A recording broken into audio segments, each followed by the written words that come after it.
Thank you, Mr. Chairman. General, I don't intend to talk much about your budget. I think we both know that Congress will make sure that you're adequately funded. I want to talk a little bit about the Mueller report. I think it was inevitable that some people were going to be disappointed in the result, or results that Mr.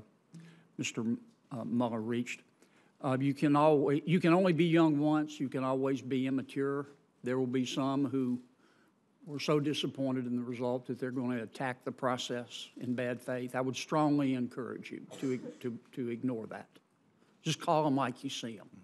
Follow the law. Can we agree that if you turned over the Mueller report without grand jury material redacted to only members of Congress, can we agree that there is a material risk that the grand jury information would leak? I think so. I mean, that's been known to happen. Yes, occasionally. Yes, sir. In a sentence or two, why would that be bad? Well, because we depend on the secrecy of the grand jury for our whole system of justice, and people have to be assured when they go into the grand jury that these are going to be confidential sessions. I got it. Can we agree that if you turned over an unredacted report to the members of the United States Congress that included material that might impair an existing investigation or investigations, that there's a material risk that that information might leak? Yes, Senator, there's a risk. Why is that bad? Well,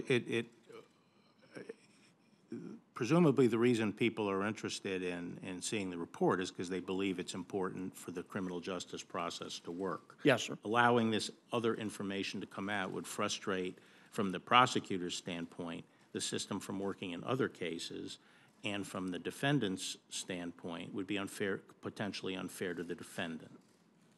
Let's talk about reputational risk.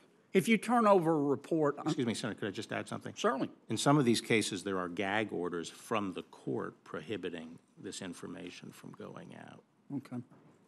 If you were turn over an unredacted report containing unredacted information that could raise reputational risk, can we agree there's a material risk that that would leak? Yes, Senator. Why is that bad? Well, it goes back to the, if someone has not committed a crime at the end of the day, and in this context, if they're not public office holders, they're private citizens, the government is not in a position to say they did anything wrong, it would be unfair, just fundamentally unfair, to put that information out.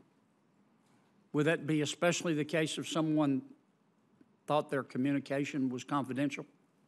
Yes. Kind of like Dr. Ford, who thought she was making a confidential communication until some member of the Judiciary Committee or their staffs turned her life upside down and leaked that. I'm not aware of the circumstances myself. So. I'm not either. I wish I were. It was probably the greatest injustice I've seen in the time I've been here. Let me talk a little bit in the minute I have left, and I'm going to land this plane on time, Mr. Chairman. I know you're taking a look at the genesis of the investigations with respect to the 2016 election. Just quickly, can we agree that the FBI is the premier law enforcement agency in all of human history? Absolutely. And can we agree that we want FBI agents and Justice Department members to have thought about the world, thought about socioeconomic problems, and thought about how to solve those problems? You don't want a dummy working for the FBI or the Justice Department, correct? But they're not supposed to act on those political beliefs, are they? No, Senator. It appears to me, I'm not going to ask you this question, that there were a handful of men and women at the FBI and possibly at the Department of Justice who did act on their political beliefs in 2016. Some of them were for Donald Trump. If you don't believe me, ask Secretary Clinton. Some of them were for Secretary Clinton. If you don't believe me, ask President Trump. And that's not right. And we need to stop this from ever happening again. My plane has landed.